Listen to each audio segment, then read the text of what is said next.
নমস্কাৰ বন্ধু বান্ধৱীসকল, মোৰ নতুন এটা ভিডিঅ'লৈ আপোনালোক সকলোকে স্বাগতম। মই আজি আপোনালোকৰ বাবে লৈ আহিছোঁ পটলৰ এটা বহুতেই ধুনীয়া ৰেচিপি। পটল যেতিয়া আমাৰ ঘৰৰ ল'ৰা ছোৱালীবোৰে নাখায়, তেতিয়া আমি মাকবোৰে নানা ধৰণৰ উপায় বিচাৰোঁ যাতে তেওঁলোকক সেউজীয়া শাক পাচলিবোৰ খুৱাব পাৰোঁ। মানে সেউজীয়া শাক পাচলি খোৱাটো ল'ৰা ছোৱালীৰ কাৰণে বহুতেই জৰুৰী নহয় জানো, কিন্তু ঘৰৰ বেছিভাগ ল'ৰা ছোৱালীয়ে এইবোৰ শাক পাচলি খাবলৈ টানেই পায়। কিন্তু যদি আপুনি এনেকৈ পটলৰ চব্জিখন বনাই দিয়ে বা তৰকাৰীখন বনাই দিয়ে নহয়, তেওঁলোকে খুজি খুজি খাব, সেইটো মোৰ গেৰাণ্টি হয়। তেতিয়াহ'লে ব'লকচোন ভিডিঅ'টোৰ মাজলৈ। তাৰ কাৰণে মই পটল লৈ লৈছোঁ।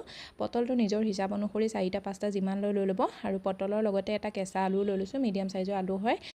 আৰু লগতে ধ্যান ৰাখিব এই ৰেচিপিটোৰ কাৰণে পটলকেইটা যাতে কুমলীয়া হয়, আৰু অলপ পকা হ'লেও কোনো কথা নাই। পটলকেইটা পটলৰ গুটিখিনি আমি উলিয়াই দিম।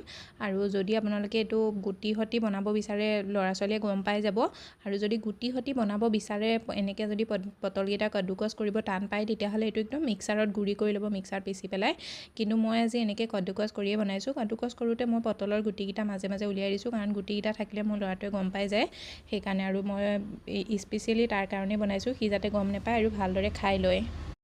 ইয়াত মই প্ৰথমতে পটলকেইটা আগটোৱে গুৰিটোৱে কাটি ল'লোঁ, ঠাৰিডাল যোনটো ফালে লাগি থাকে আগটো আৰু মূৰটো কাটি ল'লোঁ। কাটি পেলাই পটলকেইটা চুচ গুচাই ল'লোঁ, মই বাকলি গুচোৱা নাই। আপোনালোকে ইয়াত বাকলিও গুচাই ল'ব পাৰে, নৰ্মেলি পটলৰ চুচ গুচালে বেছি ভাল হয়। আৰু মই পটলকেইটা চুচ গুচাই ভালদৰে ধুই ল'লোঁ, লগতে আলুটোও বাকলি গুচাই ভালদৰে ধুই ল'লোঁ। আৰু এই পটলকেইটা মই এতিয়া গ্ৰেড কৰিম। গ্ৰেড কৰোঁতে মই মিহি ছাইডটো দি কৰিছোঁ, আপোনালোকে যদি ডাঙৰ ছাইডটো দি কৰিব বিচাৰে তেতিয়া ডাঙৰ ছাইডটোও কৰিব পাৰে। আৰু আজি পটলৰ চব্জিখনত মই গুটিকেইটা ব্যৱহাৰ নকৰোঁ, মই গুটিকেইটা পেলাই দিম। আৰু যদি আপোনালোকে গুটি সতি দিব বিচাৰে তেতিয়াহ'লে গুটিও দি দিব পাৰে। এতিয়া মই এটা ডাঙৰ বাচনলৈ ট্ৰান্সফাৰ কৰি ল'লোঁ পটল আৰু আলুখিনি। তাত মই এতিয়া 4 চামুচ পিঠাগুড়ি এড কৰি দিছোঁ, শুকান পিঠাগুড়ি, আৰু লগতে 2 চামুচ আটা এড কৰি দিছোঁ, আৰু সোৱাদ অনুসৰি নিমখ এড কৰি দিছোঁ, আধা চামুচ হালধি পাউডাৰ এড কৰি দিছোঁ। এইখিনি ভালদৰে মিলাই ল'ম। ইয়াত পানী দিব নালাগে, ধুনীয়াকৈ মিলি যায়। পটল আৰু আলুত যোনটো পানী থাকে সেই পানীটো দি এইখিনি ধুনীয়াকৈ মিলি যাব। আৰু যদি আপোনালোকে ইয়াত শুকান পিঠাগুড়ি দিব নিবিচাৰে, তেতিয়াহ'লে বেচনো দিব পাৰে, বেচন দিলেও ভালেই লাগে। এতিয়া মই এখন প্লেটত অকণমান তেল সানি গ্ৰীজ কৰি ল'লোঁ, আৰু পটলখিনি প্লেটখনৰ ওপৰত এড কৰি দিম। এড কৰি পেলাই হাতে অকণমান দবাই দিম, বহুত বেছি পাতল কৰি দিব নালাগে, যেনেকৈ নৰ্মেল পনীৰ হয় নহয়, পনীৰৰ জোখটোতে ৰাখি দিব লাগে। আৰু প্লেটখন চাইজটো ডাঙৰ সৰু ল'ব পাৰে আপোনালোকে। আনফালে এটা কেৰাহীত মই পানী গৰম কৰি ৰাখিছোঁ। পানীখিনিত ফুট অহাৰ লগতে মই এডাল ষ্টেণ্ড ৰাখি দিছোঁ। ষ্টেণ্ডডালৰ ওপৰত পটলৰ প্লেটখন থৈ 7 পৰা 8 মিনিটৰ কাৰণে হাই টু মিডিয়াম ফ্লেমত আমি এইখিনি ষ্টিম হ'বলৈ দিম। আৰু যেতিয়ালৈকে সেইটো ষ্টিম হয়, আমি ইয়াৰ গ্ৰেভি ৰেডি কৰি লওঁ। গ্ৰেভিৰ কাৰণে মই ইয়াত লৈছোঁ এটা মিডিয়াম চাইজৰ বিলাহী, 2টা মিডিয়াম চাইজৰ পিঁয়াজ, আৰু 1 ইঞ্চি আদা, 10-12টা নহৰু লৈছোঁ, আৰু 2টা কেঁচা জলকীয়া লৈছোঁ। এইখিনি মিহি মিহিকৈ কাটি ল'ম, আৰু কাটি পেলাই এটা মিক্সাৰ জাৰত ধুনীয়াকৈ ইয়াৰ পেষ্ট বনাই ল'ম। আদা আৰু নহৰু আপোনালোকে ইয়াত বিলাহী আৰু পিঁয়াজৰ লগত এড নকৰিলেও হ'ব, যদি আপোনালোকে আদা নহৰু পেষ্ট এড কৰিব বিচাৰে। আৰু মোৰ হাজবেণ্ডৰ আদা নহৰুৰ পেষ্টটো এড কৰিলে তেওঁ অকণমান টান পায় গোন্ধটো সহ্য কৰিবলৈ, সেইকাৰণে তেওঁ ঘৰত থাকিলে মই আদা নহৰু পেষ্ট এড নকৰোঁ, এনেদৰে দি দিওঁ। এনেদৰে দি দিলে কোনো প্ৰব্লেম নাই। আৰু আপোনালোকে যদি ইয়াৰ জেগাত আদা নহৰু পেষ্টটো এড কৰিব পাৰে।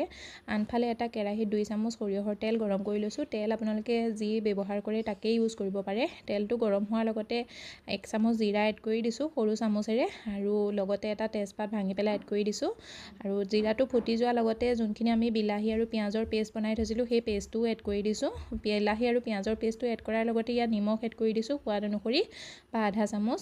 আৰু এইখিনি মিলাই পেলাই এতিয়া বিলাহীখিনি সিজিবলৈ দিম 2 মিনিটমানৰ কাৰণে। আৰু 2 মিনিটমানত যেতিয়া বিলাহীখিনি সিজি যায় নহয়, আমি ইয়াত শুকান মছলা এড কৰি দিম। শুকান মছলাত মই লৈছোঁ আধা চামুচ হালধি পাউডাৰ, আধা চামুচ লাল মিৰ্চ পাউডাৰ, আৰু 1 চামুচ ধনিয়া পাউডাৰ। 2 চামুচমান পানী এড কৰি পেলাই এইখিনি আমি অকণমান সময়ৰ কাৰণে আৰু সিজিবলৈ দিম, যাতে ইয়াৰ মছলাৰো কেঁচা গোন্ধটো নাইকিয়া হৈ যায়। 1 মিনিটমানৰ কাৰণে আমি বিলাহীখিনি এনেদৰেই ফ্ৰাই কৰি ল'ম, যাতে বিলাহীয়ে যেতিয়ালৈকে তেল এৰি নিদিয়ে। আৰু যেতিয়া দেখিব বিলাহীয়ে তেল এৰি দিলে, ভালদৰে সিজি গ'ল, তেতিয়া আমি ইয়াত পানী এড কৰি দিম। পানীৰ পৰিমাণটো নিজৰ হিচাপ অনুসৰি এড কৰিব পাৰে, কিন্তু মই 1.5 গিলাচ পানী এড কৰি দিছোঁ। মই আজি ভাতৰ লগতে ব্যৱহাৰ কৰিম যিহেতু চব্জিটো, সেইকাৰণে মই অকণমান গ্ৰেভিটো বিচাৰিছোঁ। আৰু পানী এড কৰি পেলাই মই এইটো ল' ফ্লেমত আনটো ছাইডত সিজিবলৈ দিম। আৰু যেতিয়ালৈকে এই গ্ৰেভিটো হৈ যায়, ইয়াত আমাৰ পটলখিনিও ৰেডি হৈ গ'ল, এইটো আমি চেক কৰি চাই ল'ম এডাল টুথপিক দি। টুথপিকে যেতিয়া চেক কৰিব নহয়, যদি টুথপিকডাল ক্লিন হৈ আহে তেতিয়া জানিব এইটো আমাৰ ৰেডি হৈ গ'ল। আৰু মোৰ ইয়াত ৰেডি হৈ গ'ল, মই এইটো উলিয়াই ল'ম আৰু অকণমান ঠাণ্ডা হ'বলৈ দিম। যদি সময় আছে ভালকেই ঠাণ্ডা হ'বলৈ দিব লাগে। আৰু মোৰ যিহেতু সময় নাছিলে, মই দুপৰীয়াৰ কাৰণে বনাইছিলোঁ। আৰু এইটো মই গৰমে গৰমে এখন নাইফ দি পেলাই কিনাৰটো কাটি লৈ পেলাই ধুনীয়াকৈ এইটো উলিয়াই ল'ম। আৰু মানে সহজতে ওলাই যায়, দেখিছেনে? অকণমান গৰম হৈ থাকিলে অকণমান টান লাগে, কিন্তু যদি ঠাণ্ডা হৈ যায় নহয় সেইকণো মানে লাগি নধৰে, বহুতেই ধুনীয়াকৈ ওলাই যাব। এতিয়া মই এইটো নিজৰ হিচাপ অনুসৰি পিচেছত কাটি ল'ম।